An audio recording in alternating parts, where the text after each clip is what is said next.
Hello everybody, and a very warm welcome tonight to the Australian Institute of International Affairs here in New South Wales, where our speaker is an old friend, Chris Kartuki, who today became Dr. Chris Kartuki. Congratulations.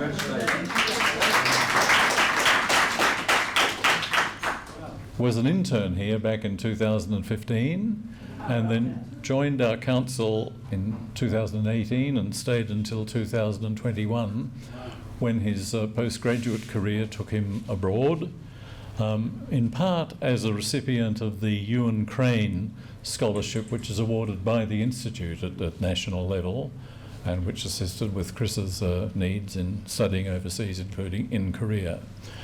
Chris's address tonight is about the dilemma that faces both Korea and Japan in particular, and many of us in more general terms, under the vagaries of the Trump regime.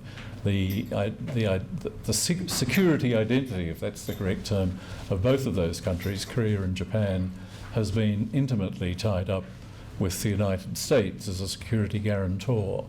And it's pretty clear that there are some fundamental changes going on in that regard. It's for that reason that Chris has entitled his address, Reckoning, South Korea and Japan at the End of Pax Americana. Chris will speak for the usual half hour or so, and we'll then have half an hour for questions. So it's over to Dr. Kartuki.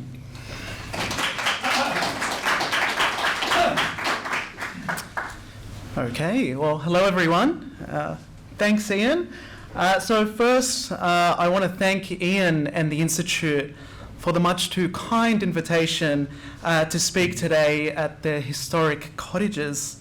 And thanks to everyone in the audience for coming here to listen to me on this cold winter's night. It's a great privilege to have once been an intern here. And what's funny is that when I did my intern presentation a decade ago now, I actually spoke on a similar issue. So now that I'm a bit wiser, with a bit less hair on my head, and having lived in the region for many years, I hope to offer some insights into what is undoubtedly a complex and contentious issue. Given the limited time, I hope you all forgive me in advance if I gloss over some finer details, which I'm sure we can delve into during the Q&A. Today, we are awash with trepidation. Our region is deteriorating, and the possibility of conflict, whether that be in the Taiwan Strait, South China Sea, or indeed the Korean Peninsula, is increasing.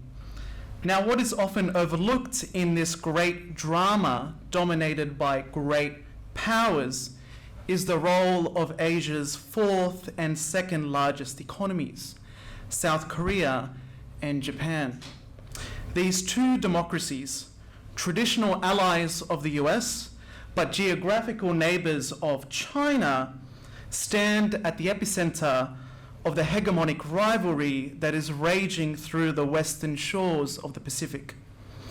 It's not an exaggeration to suggest that what happens within and between these nations is critical for the future stability of our region, a future which Australia is inextricably tied to.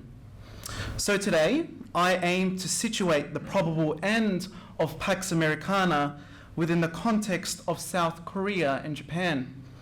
And by Pax Americana, what I'm referring to is a set of historical conditions under which the domestic politics and economies of both countries have been shaped by the overwhelming preeminence of US military, economic, and political power. In other words, American empire.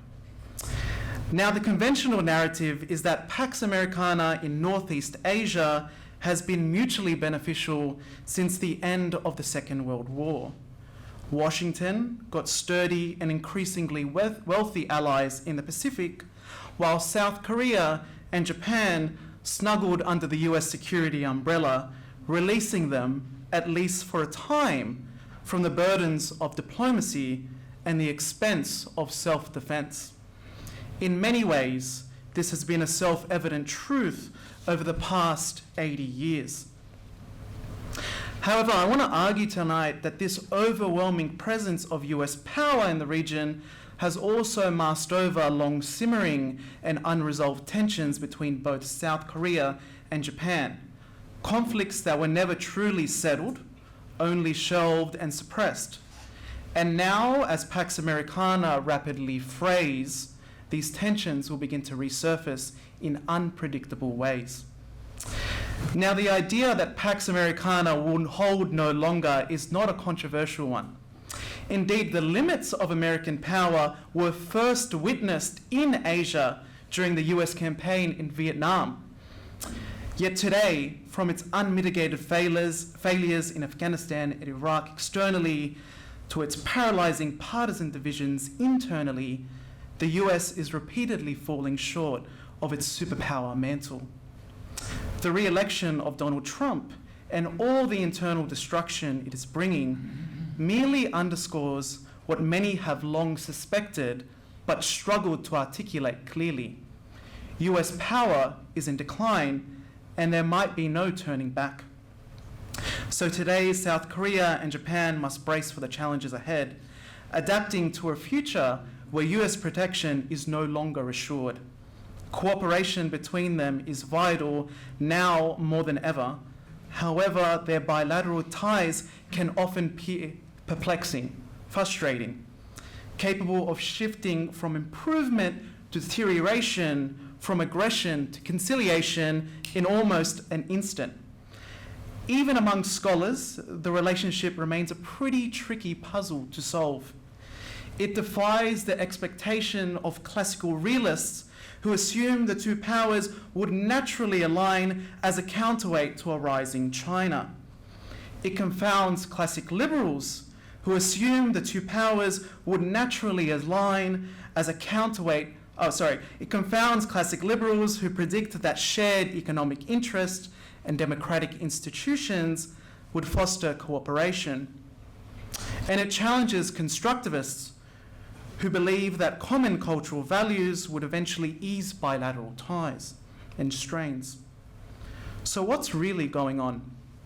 I think to truly grasp the depth of these challenges, we need to look back and trace key moments which binds this complex triangle between South Korea, Japan, and the United States. Now, Japan and Korea have shared a complex relationship dating back to at least 3rd century BC. Though nominally independent, both were long shaped by the inescapable influence of China. Indeed, Korea often served as a cultural and geopolitical land bridge, transmitting religious ideas, writing systems, and Confucian values to Japan itself. In the 19th century, however, confronted by the superior technologies of the West, Japan made a decisive break with the Sino-centric world. It ditched feudalism, embraced modernization, and modeled itself on the great powers of Europe.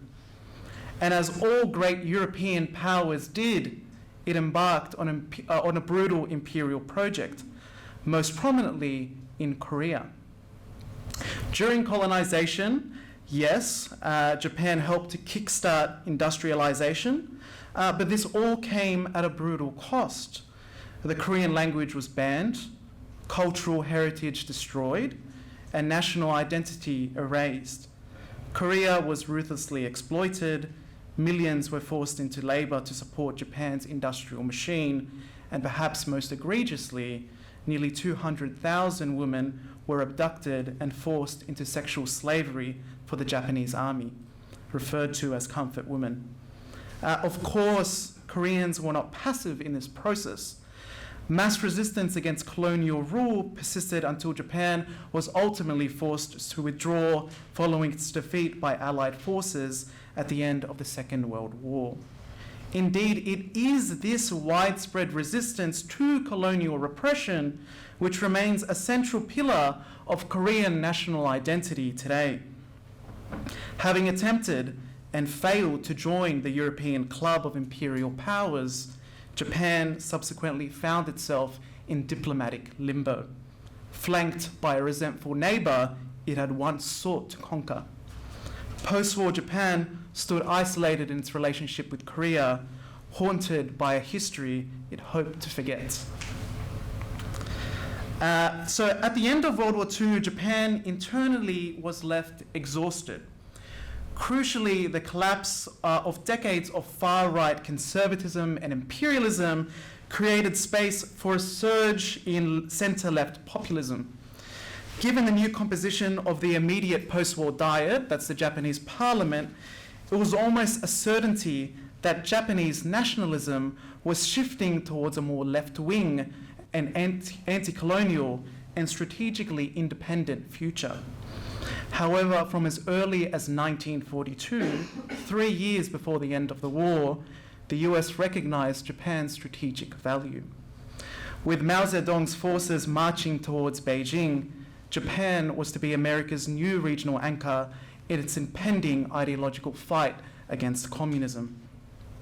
And as one of the most prominent American area experts at the time, Edward Reicher, argued, rather than building a new government with unpredictable progressive forces, it would be far more effective for the US to ally with existing conservative forces and preserve their political power after the war.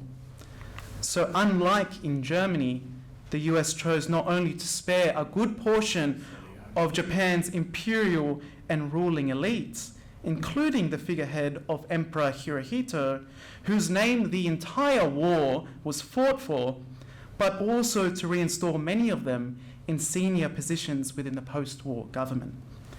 And so pre-war politicians, media moguls, and businessmen were originally charged, some originally charged with Class A war crimes, including Kishi Nobusuke, Abe Shinzo's grandfather, were recycled under the implicit agreement that they would help promote anti-communism at home and build US dominance abroad. In Japan, the United States crudely, but very effectively, engineered a client or satellite state. This was the so-called San Francisco system, which both formalized the Treaty of Peace with Japan and established an alliance network in which the US served as the hub, with Japan and other regional allies functioning as spokes. Yet with their wartime leaders partly exonerated, and even now at the helm of political leadership, the Japanese body politique found it hard to disinter with the past or to squarely face the guilt closely entwined with post-colonial reconciliation. Herein lies the great contradiction of post-war Japanese democracy. The United States ensured there was no clean break with the past, and some of the very architects of pre-war militarism came to occupy central roles in shaping what the modern Japanese state would become. It is for this very reason, at least in the psyche of many Koreans, scarred by decades of colonial repression, that Japan remained an unpredictable country where militarism and condescension lay dormant, but also close to the surface. Now, of course, reality and perception are two different beasts. And what largely helped alleviate this underlying tension was Japan's spectacular post-war economic recovery. The US decision to preserve Japan's conservative elite was controversial and not without cost, but it did secure political stability under the newly dominant Liberal Democratic Party. Now, Japan is a democracy for all intents and purposes, but the LDP quickly came to dominate national politics. It operated as both government and de facto opposition, selecting prime ministers through factional horse trading, while policymaking relied on a complex process of internal consensus building and close cooperation with the private sector. Now, this is what Chalmers Johnson famously described as the developmental state. So to the great credit of Japan, wealth creation became a new path to national prestige, and now it could be pursued under the umbrella of US protection. Indeed, this was the essence of the so-called Yoshida Doctrine, that as long as Japan supported anti-communism and US regional dominance, it could concentrate on the business of getting rich. by using America's vast consumer market as the basis for its exports. So while Japan may not have been loved by Koreans, its shining example proved that the people of the region were every bit as capable of achieving the same success as the Western world. Indeed, this implicit message served as an inspiration for South Korea's own technocratic elite, who eagerly began to emulate Japan's export-oriented economic model. So this brings us to South Korea. At the end of Japan's colonial rule in 1945, Korea was also a hotbed of political idealism, right? Japan's colonial repression helped build networks of left-wing activism and coalesced both industrial workers and peasant farmers into a joint pursuit of national independence. And this was perhaps perfectly embodied with the emergence of the Korean People's Republic, whose commitment to popular sovereignty and economic justice proved immensely popular at the time. Indeed, the great historian of Korea, Bruce Cummings, predicted that if left to its own devices, the KPR would have triumphed over the peninsula in a matter of months. I'm not talking about the DPRK, I'm talking about the KPR. So nevertheless, despite its pledge of non-alignment, the KPR's ideologically left-leaning ideals presented a threat for the US, which was desperately concerned that, and I quote from an American advisor at the time, communism in Korea could get off to a better start than practically anywhere in the world, and that Korea would need to become an ideological battleground where its entire success in Asia may depend. As a result, the KPR was outlawed and dismantled by US occupation forces, which took over the South and imposed military rule from 1945 to 1948, while ceding the North, right, to the Soviets. Throughout the occupation, the US struggled to reconcile its professed ideals of liberalism and self-determination with its pursuit of global power. And in its paranoia of ceding influence on the peninsula, it did launch waves of repression against grassroots mobilization in South Korea. Now, this included a US-led massacre of pro-independence and pro-unification demonstrations on the island of Jeju in 1948, which claimed up to 60,000 lives. So the US occupation also, and this is really important to remember, the US occupation also did not bother to dismantle or rebuild the colonial state left behind by Japan.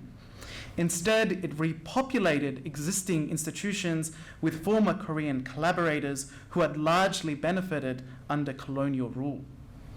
So when the occupation finally ended, the US chose to support from afar a series of authoritarian leaders, ultimately propping up one of the most virulent anti-communist dictatorships of the Cold War.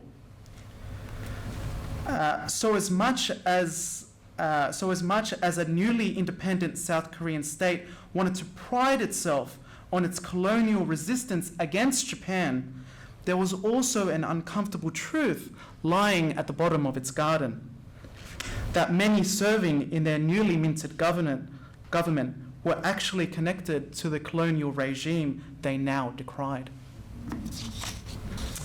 Indeed, Seoul's most powerful and prominent post-war leader, Park Chung-hee, had once served with distinction as a senior officer in the Japanese military.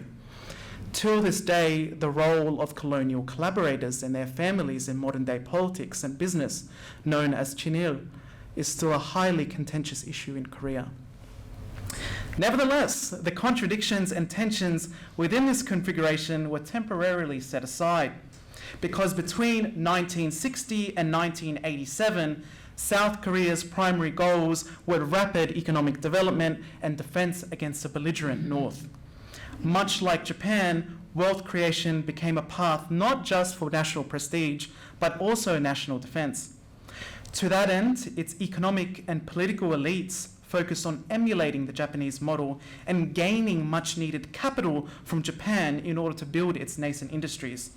And much like Japan's Yoshida Doctrine, Koreans could focus on the business of getting rich while taking some comfort in the implicit guarantee of US protection. However, during South Korea's push for economic catch-up, the country's democratic forces were once again brutally repressed under a new US-backed dictatorship, which pitted any internal activism as communistic subversion. And there is little doubt that the US decision to back this series of hard right regimes, despite the violence it was inflicting on many of its citizens, fostered an aversion to American power among South Korea's progressive and democratic elite, an unease that still lingers quietly today. So here we have this complex triangle. On one side stood a Japanese government partly reconstituted by the same conservative forces that had once brutalized Korea. On the other side was a new conservative dictatorship in Korea that preferred to avoid confronting the past in order to extract capital from Japan. And then we have the US, which found it firmly in its interest to back these two regimes that preferred to forget. So diplomatic normalization between a newly independent South Korea and a post-colonial Japan was hastily imposed from the top down, sidelining grassroots demands.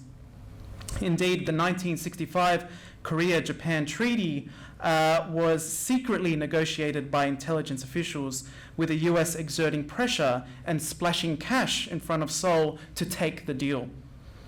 In this treaty, Japan reluctantly expressed vague regret and remorse for its colonial rule, but went no further. It then reframed reparations as economic aid, deliberately downplaying its own responsibility. The treaty also stipulated that all property claims and historical disputes between the two countries were completely and finally settled. South Korea, desperately poor and under heavy US pressure, swallowed the terms. This began what is known in Korea as humiliating diplomacy, kuriok waegyo, an idea that an independent nation was now subservient first to the United States and then again to Japan. Indeed, this opposition to the treaty culminated in the June 3rd resistance movement, which was so intense that it could only be suppressed through the imposition of martial law. So the Cold War structure, dominated by Pax Americana, effectively foreclosed opportunities to address historical injustices within and between South Korea and Japan during that critical moment of diplomatic normalization. And as tanks rolled into Seoul to quell public resistance, the anti-Japanese sentiment simmering within the national psyche was forcefully repressed, at least for a time. Because dictatorship in Korea finally collapsed in 1988. And with democratization, the constraints imposed by past authoritarian regimes gave way, and victims began pursuing justice on the streets and through the courts. Furthermore, Korea's rapid economic rise also diminished Japan's asymmetric dominance, forcing Tokyo to take its neighbor far more seriously. So, facing uncomfortable pressure, in 1993, Japan's Chief Cabinet Secretary Yohei Kono finally apologized and acknowledged Japan's role in the management and transfer of comfort women. And similarly, positive statements followed in 1998. Yet these expressions of remorse stopped short of directly addressing wartime aggression or colonial rule. No formal reparations or state redress schemes were offered. Instead, Japan insisted the 1965 treaty had settled all claims, invoking the Latin phrase pacta sunt servanda, the principle that treaties must be honored under international law. Meanwhile, Japan's nationalists and conservatives within the LDP were furious and frequently undermined these reconciliation efforts. So leaders like Junichiro Koizumi and Abe Shinzo drew outrage in Korea for repeatedly visiting the Yasukuni Shrine in response, which honors several Class A war criminals. And in a notorious comment, Abe Shinzo even compared the colonial system of sexual slavery to college cafeterias governed by market dynamics.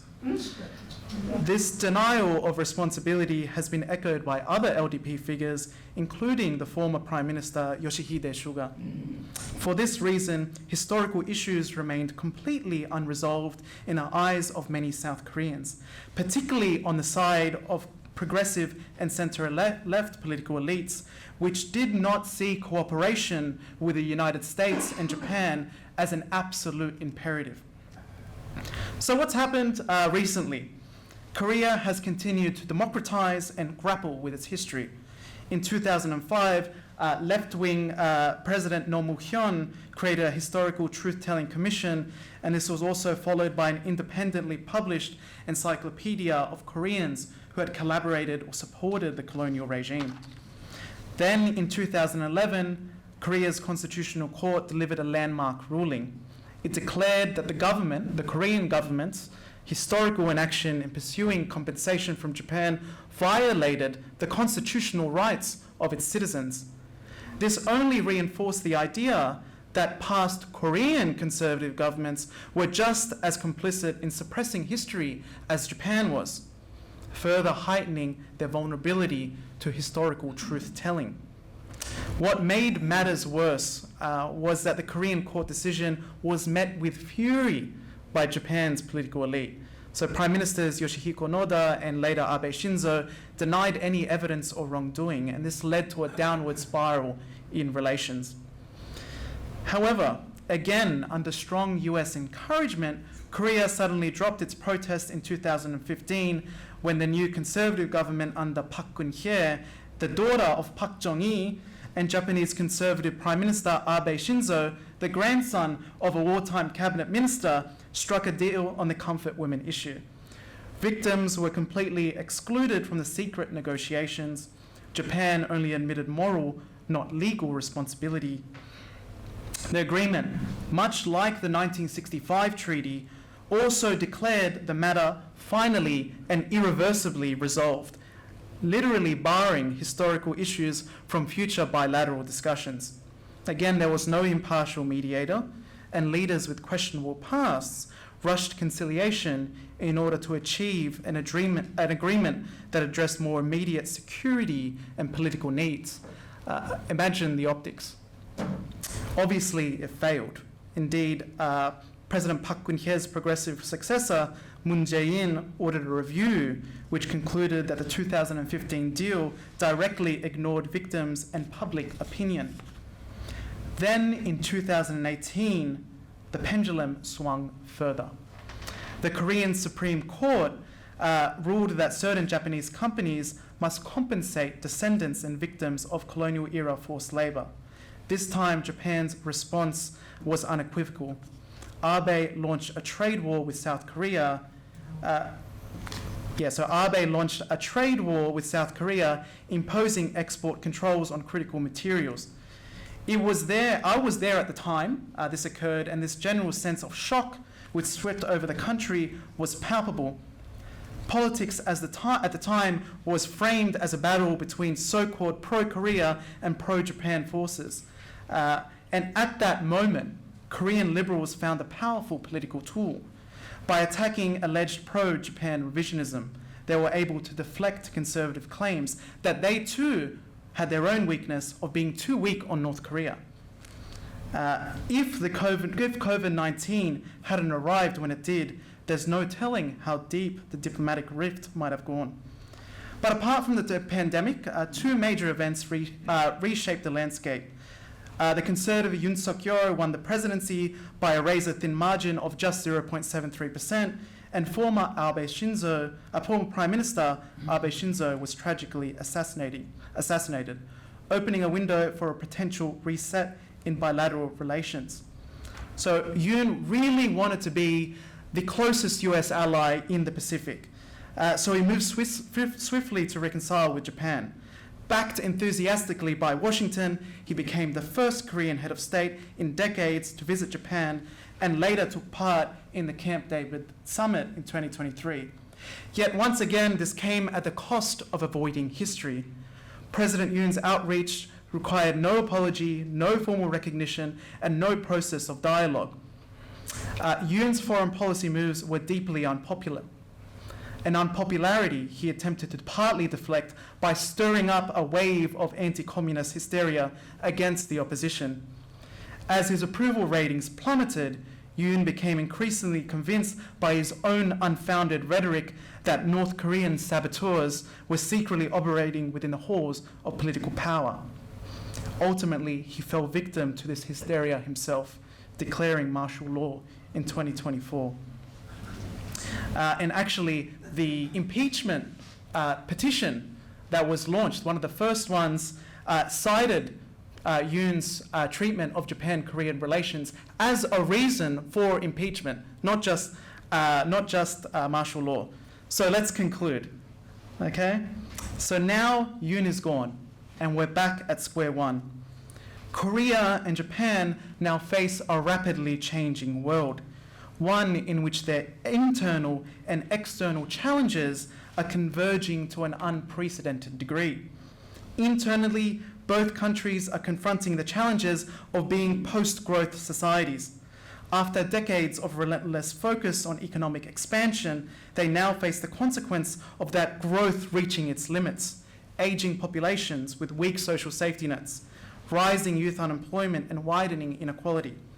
These pressures are driving growing public frustration and increasingly a shift towards political extremism.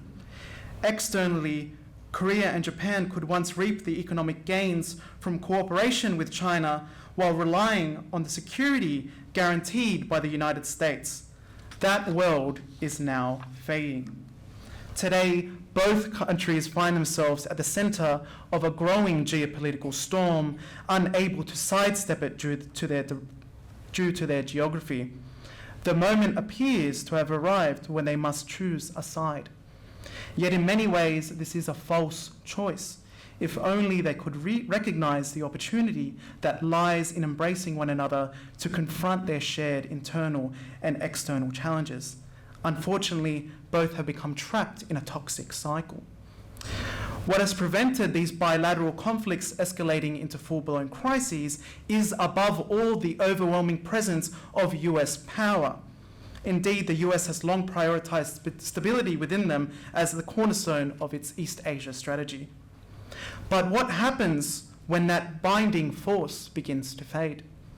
What new possibilities might emerge when the political, economic, and military grip of American empire loosens?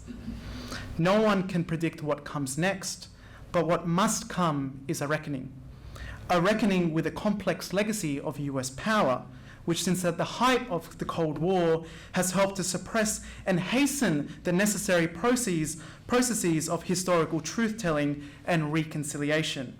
For important strategic purposes, the US has never been an impartial mediator.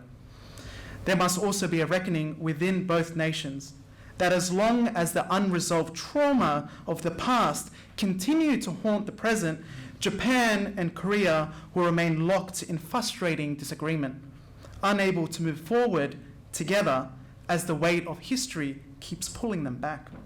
So if I may humbly suggest as a final note, that when Japan and Korea inevitably find themselves in a bilateral dispute, this time a genuinely impartial ally, such as Australia, should stand ready and help to mediate.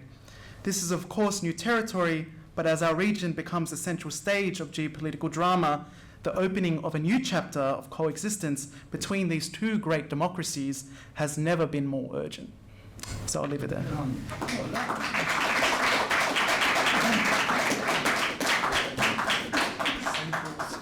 Geopolitical drama.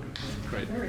We now have plenty of time for questions and answers. We have at least two former Australian diplomatic representatives here who undoubtedly have some points to raise. Who'd like to start the ball rolling? Please wait for the intern with the microphone to reach you. Richard. Yes. Wait for the mic. Look, thank you very much. That was extremely enlightening, and you made some very good points indeed. As a witness to history, I was Australian ambassador from 1987 to 89. I presented credentials to Chun Li-Huan. I saw the beginning of democracy under No Te-U. He came with me to Australia. And since then, though, I've seen democracy in South Korea is a very fragile plant. With Yoon Jae-in, his martial law, the demonstrations against him now. And my question to you is, Lee Jae-myung is going to be, I think, the next president of South Korea. He is very sceptical about nuclear power in Korea. He also wants to build relations again with North Korea. Could you give us your informed view about what might happen and what Lee might do and how things might develop? Yeah. Thank you. Well, should I respond now? Well, thanks very much for that question. And it's a privilege to receive a question from such an esteemed guest. So Lee Jae-myung, right? Lee Jae-myung's in a tricky position. Okay, I think we can all assume that Lee Jae-myung will gain the presidency. I haven't checked what the score is up to, but I think it's pretty guaranteed that Lee Jae-myung will come to power. Now, he comes from a political tradition stemming from Roh Moo-hyun to Moon Jae-in down to Lee Jae-myung. And now it's been a quite progressive left-wing position that also has that lingering discontent with American power and also sees a unified and independent North existing forever as kind of a tragedy, right? And so I would say that Lee Jae-myung's tendencies, his impulses would be to reconcile with North Korea, to continue that process that Moon Jae-in started, right? That led to that Trump meeting. But he's backed into a very tricky corner because that all fell apart. And the progressives, the Liberal Party, has lost a lot of capital in investing in that process with North Korea, right? And so a lot of people will be very suspicious, very cautious of supporting a renewed emphasis on North Korea relations. And so my former mentor in Korea, Moon Jong-in, who was the leader of those negotiations, told me that, look, there's not much that can happen. He's trapped into a corner. So I think he'll find it more useful to whip up anti-Japan sentiment rather than engaging in a very risky process of reconciliation with North Korea, which will be pretty relentlessly criticized by the conservatives and also by the public, who's been very cautious in restarting this whole process again. So I don't think Lee Jae-myung wants to spend that political capital at the moment. And you can see in the election that he's moved from a left-wing position more to, he calls himself centre-right now, to try and get the biggest kind of political coalition. So I don't think he'll be willing to spend the political capital just yet. Thank you. Next question. John. If I remember my history correctly, the antipathy between Japan and Korea goes back considerably before the 19th century. Now, if I remember my European history correctly, UK-French disagreements also go back rather a long way. Nonetheless, it has been possible to overcome those. Do you not think that in the longer term, and hopefully with progressive forces in charge on both sides, it might be possible for that to happen between Korea and Japan? Yeah, well, thanks very much for that question. So I think it is useful in some cases to look at the European perspective. Europe was a hotbed of political rivalries, and I think no greater than Germany, right? Germany and the rest of Europe. Okay, the UK and France kind of had to develop relations to counterbalance, a rising Germany, right? I'm sort of thinking of the 100 Years' War. Yeah. Okay. So if we look back that far, right? But I think if we look at the position of, I think a fruitful example might be Germany and the rest of Europe.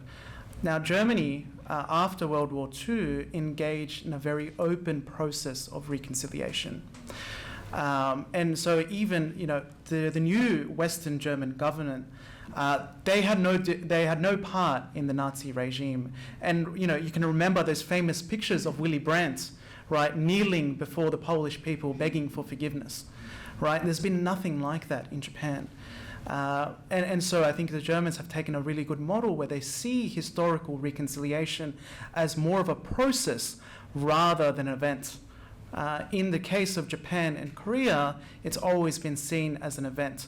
Now we've said sorry, let's move on, right? And so there needs to be a shift of understanding, seeing historical reconciliation as something that's frustrating, but requires consistency, and seeing it as a process that lasts for decades, right? And not getting angry, right, when Korea and the other countries want some kind of historical truth-telling. I remember I was at the time where Koreans put up a statue of comfort women in the vicinity of the Japanese consulate in Busan. And then what happened? Japan recalled its ambassador and consul. It was that angry. So you can imagine, in the case of Poland, if there's an anti-Nazi statue that's put up in the vicinity, and Germany recalling its ambassadors and consuls, and then later, imposing a trade war, that can only inflame tensions. And so I think there needs to be a shift of thinking, in both parties to see historical reconciliation as a process. Yeah. Whose hand's going to go next?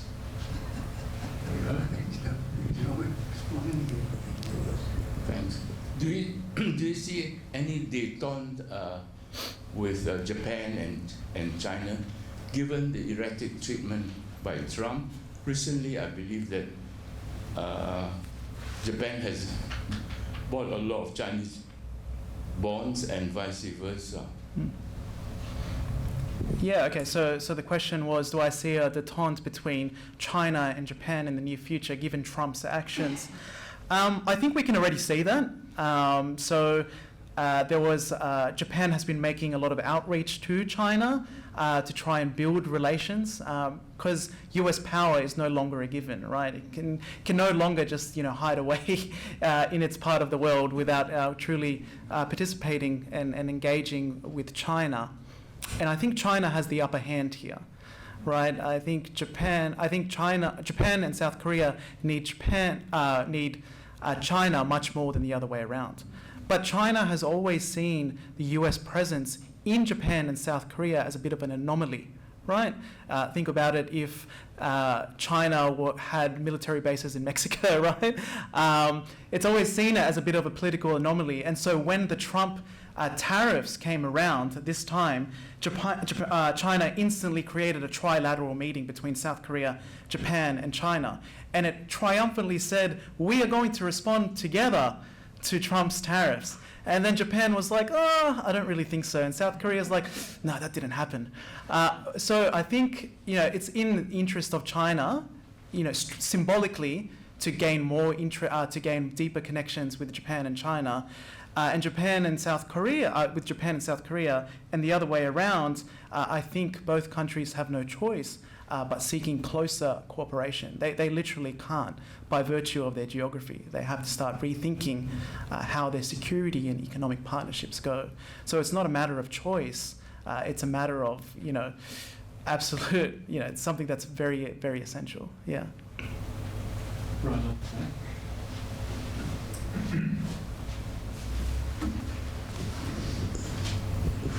Thank you so much for your presentation.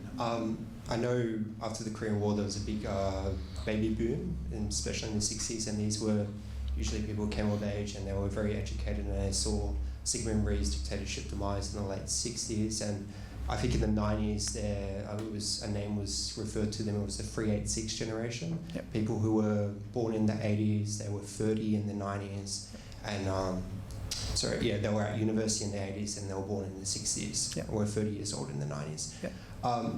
I think they also participated in the Chundu-Huan protests in 1985 as well. Yep. So what impact has this generation of young liberals who have been educated at South Korean universities had on South Korean democracy as a whole? Yeah, so that's a really interesting question. So in South Korea, there was a distinct political elite which emerged from a demographic called the 386 generation. And these were people who were university educated and came of age at the peak of dictatorship under Chun Doo-hwan and before Park Chung-hee. And so there is kind of a political lineage from Roh Moo-hyun to Moon Jae-in and now to Lee Jae-myung. They all will probably consider themselves as part of the 386 generation.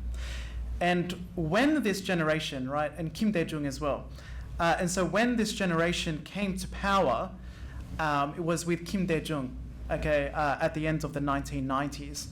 And what these idealists kind of came to power with all these idealistic, thoughts, all this feeling of resistance and trying to change the system. Kim Dae-jung finally came to power, and then the Asian financial crisis hit.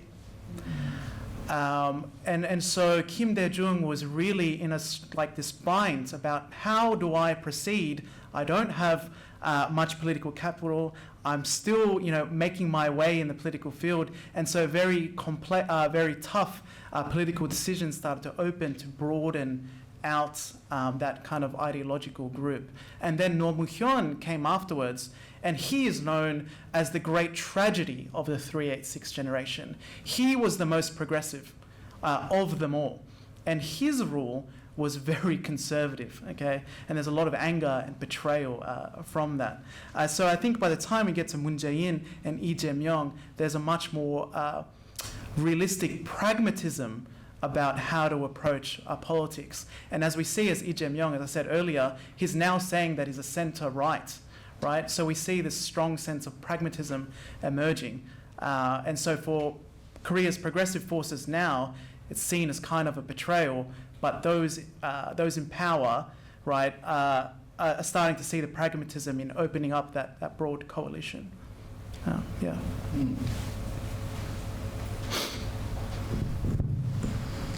Just as one question, like we are seeing the economic integration happening in Asia, ASEAN onwards as well.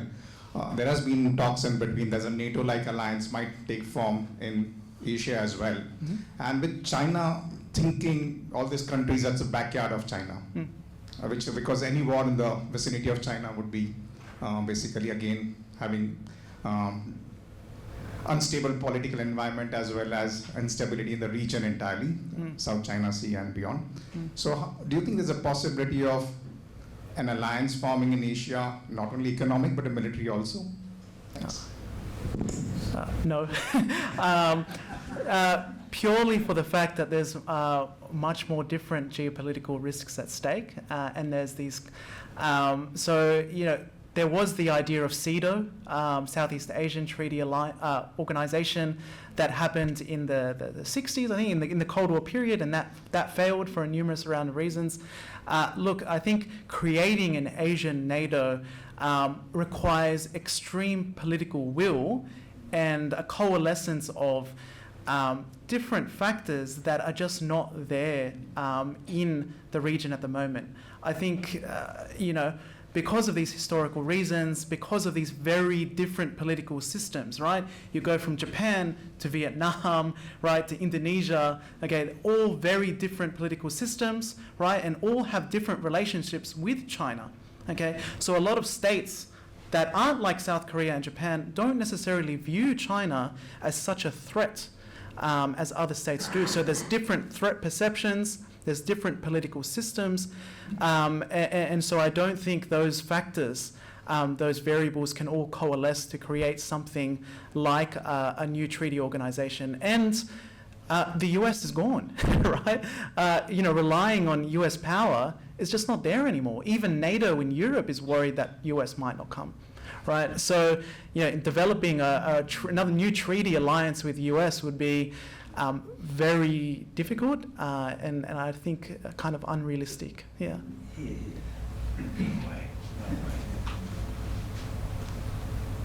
We haven't heard very much about Trump. Do you want to add any more on the change? Trump? What can I say about Trump, right? Well, look, Trump doesn't see his look, Trump is very transactional for the good and bad. He's very transactional, and he sees, the enormous money that's being poured into the defense of Korea and Japan. He sees that and he says, well, where's my cut, right? How is the US really benefiting from this? And he has very short-term strategic objectives. And South Korea and Japan know this, right? And so you can see Japan desperately trying to forge these economic deals, right? You see the Nippon Steel buying US steel, right? So Japan and Korea are trying to, broker a deal, but they know that this is only a stopgap measure, and that longer strategic objectives must come afterwards. South Korea and Japan don't see Trump as an aberration. They don't see him as something temporary. They see him as something that's much more deep and that requires much more strategic consideration. And now South Korea and Japan have always had a much more transactional relationship with the US rather than Europe, which has also been based on values and ideals. Right? But the US supported a lot of dictatorships in the US. So they're much more strategically aware and pragmatic about the limits of US power, but whether they have a plan for what happens afterwards, I don't know. Thank you. Just one question. The prospects of South Korea developing nuclear weapons. Do you mind if we put that into the mic?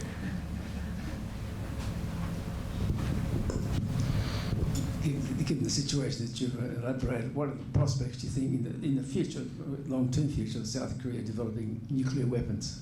Yep. A couple of years ago, if you would ask me that question, I would say very unlikely. But there is, a lot of talk, not only within the foreign policy community, right? I have a lot of colleagues who are actually arguing for nuclear development in South Korea, right, to balance out once US goes. Very interestingly, the South Korea was suddenly placed on a list of sensitive countries by the US due to materials being leaked and being stolen from American labs that are associated with nuclear development. So I think the idea, and Richard, I'm sure you were very aware of South Korea's nuclear ambitions in the 80s as well. Look, it's not an impossibility, but I think it's a very dangerous track, because if South Korea gets nukes, Japan would want nukes, Taiwan would want nukes. So I think it's very much in the US interest to stop it now, and that means, if they want to stop it, they have to invest and they have to be there much more rigorously, which doesn't seem the case. So I don't know, pretty much. Maybe Trump will see Kim Jong-un again. Maybe. I think Trump would shrug his shoulders and say, let them go for it. Yeah, I think Trump. Yeah, that's what I think he would do. I think Trump would say, "Been there, done that." Right? He wanted. I always saw the Trump and Kim Jong-un summit as more of a photo op for Trump to be a first. There was no plan for what happens after, and the fruits of that. We bore witness to all of it. It failed instantly. So I don't think Trump will be willing to re-spend his political capital in trying a Kim Jong-un summit. Yeah. Well, thank you so much. Thank you.